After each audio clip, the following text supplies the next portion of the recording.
Bravo, bravo. Please sit down, mate. Hello. Hey, thanks for having me. Oh, with great pleasure. You know, I always love to have here foreigners. Oh, you yeah, know, okay. being foreigner myself. Totally. You know? Well, I hate to disappoint you, born and raised in northwest London, so... Oh, God. Well, I guess I'm in Scotland, so that makes me a foreigner, sort of. Yes, but we are welcome all British refugees. Okay, cool. So it's... Can my cousins come? Oh, absolutely. Yeah? Absolutely. Welcome. Can I borrow someone's phone, make a call to Pakistan? That'll be really helpful right now. Great. Yeah. So you are British Pakistani. That's right. And you know, as always, as with the names, foreign names is a problem because you know I'm Tomek Borkovi, and my name sometimes is pronounced like Tom McBorkovi. That's so fun. how your name is pronounced in? So my name in Urdu is pronounced Aatif Nawaz, but like that's a lot to get your head around. And I've kind of gone through my whole life, my whole stand-up comedy career with people either mispronouncing or misspelling my name. And it's still upset. I should just get used to it, but it still upsets me a lot. Like I really get annoyed. I wrote my whole show this year. It's called Artificial Intelligence, which is a very clever play on my name. Yes, that's right. So I called it that because I want people to start pronouncing my name properly and spelling it properly. And a lot of people say, hey, Aatif, you wrote a whole Edinburgh show just to get people to pronounce your name properly? That's a bit extreme. And I say, typical.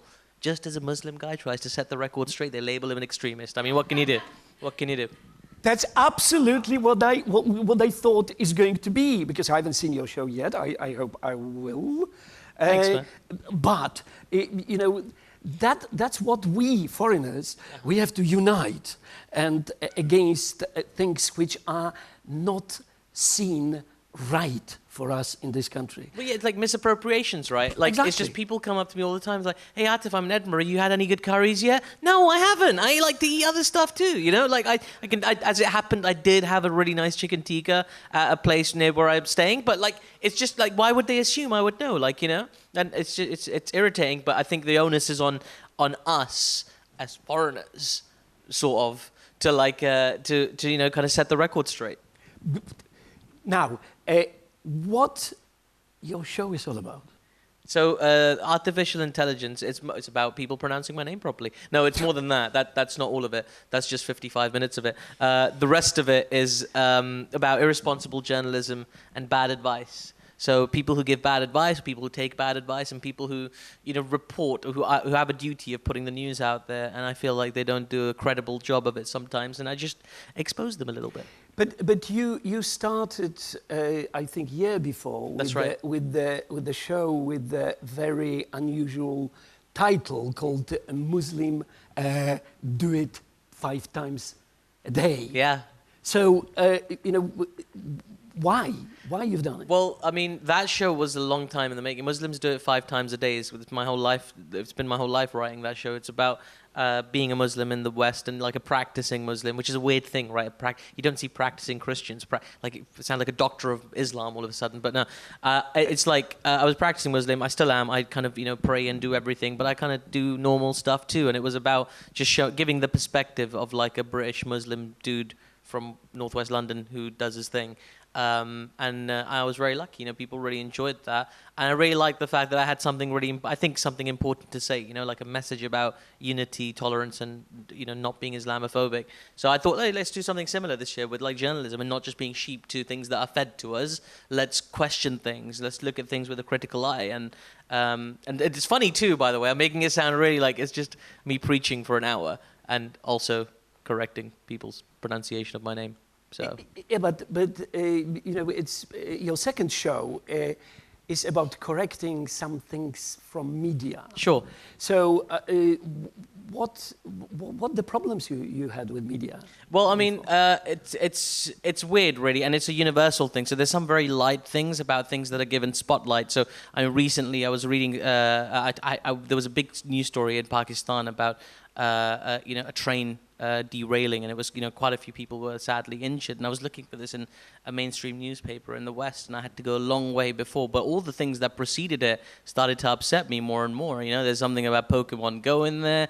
There was a headline I read which was man's 127-mile-an-hour sneeze blows wife's hair off. That's a real headline. Man's 127-mile-an-hour sneeze blows wife's hair off was deemed more newsworthy than the loss of life of a lot of people tragically. And it's the way things are given merit in mainstream media. It's not specific to newspapers.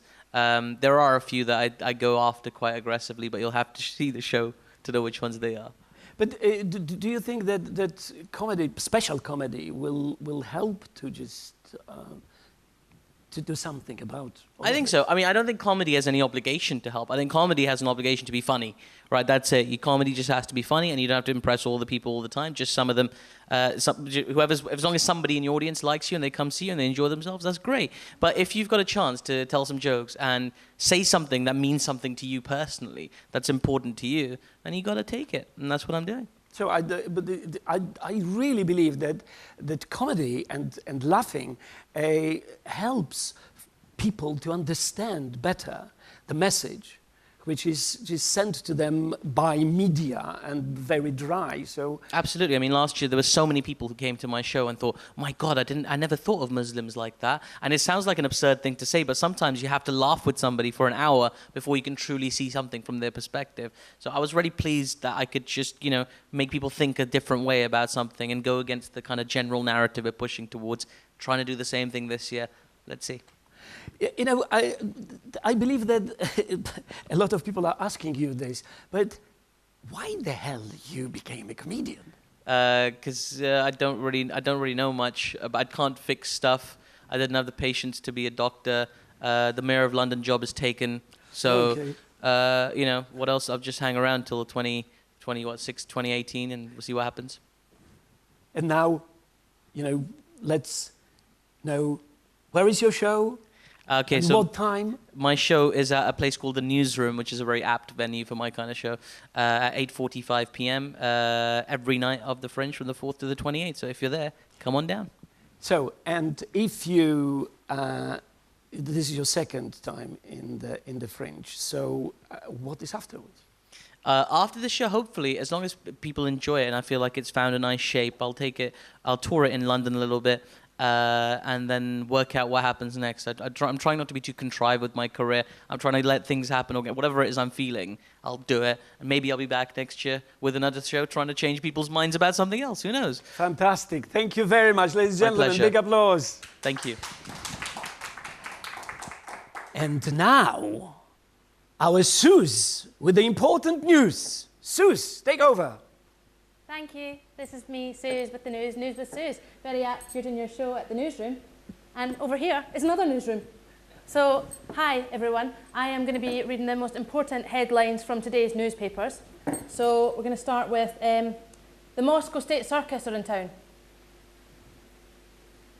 A great new production from the world's most famous circus. It's going to be on in Aberdeen, Dundee and Stirling. And I think it's 2 for 1. Buy 2 full-price adult tickets for the price of 1. So that's happening. That's really exciting. Also, we've got Rachel Hunter gives us advice on how shaving gives me a glowing face on page 11. So let's just find out a little bit more about that. Now, Rachel Hunter, famous actress, says how a close shave gave Rachel Hunter a fresh-faced glow. And so she says you can do it with sticky tape. So ladies, out there, if, funds are tight at the moment, just buy a razor, get some decent shaving cream, and you can do that yourself. I mean, I'd personally be scared that if I forgot after a few days, I'd look like Chewbacca. So I don't think I'll try that anytime soon. But thanks, Rachel Hunter, for that. What else have we got? Ferris wheel closed after safety alert in Edinburgh. I hope no one got hurt. 9 great things to do this week. A tour of the Rebus set. Wow. 24/7. That was something else. J.K. Rowling climbs author rich list. That's that. In the Sun today, there's a picture of Orlando Bloom naked with the title Sword of the Rings. And that's going to be on page 12 and 13. So sorry viewers, but I'm going to have a little peek because he was my favourite character in Lord of the Rings. So I'm just going to have a little look and see page 11, 12, 13. Oh wow. Yeah, that's pretty great. There's also a shot of his bum as well. So Orlando Bloom's still looking pretty good shape. Pretty big news, wouldn't you say, viewers? Okay, good to me. Aristocrat's son, this is actually quite serious, viewers. Aristocrat's son held over £2 million of cocaine smuggling. And there's a picture of him looking like he's done all the cocaine himself because his nose is like turned up like that. And I'm kind of thinking that if you want to look like that, mate, just turn up your nose like that. You don't have to do £2 million worth of cocaine. But I suppose he's got more money than the rest of us. So I hope you've all enjoyed the news for today. Suze with the news with Suze. My twin sister, Rachel Jackson, also has her own solo show at the Edinburgh Fringe. That is going to be the show that I sort of, plug every day. It's called Force of Nature by Rachel Jackson. Every single day at Sportsters Bar, 12:30. Thanks very much, everyone. Suze with the news. Thank you very much, Suze. This is the thing which we would like to avoid this everyday plugging your own sister on the telly. Anyway, that's all what we are going to have for today. And I hope that you will see us tomorrow, the same channel, the same hour. Thank you very much. Action.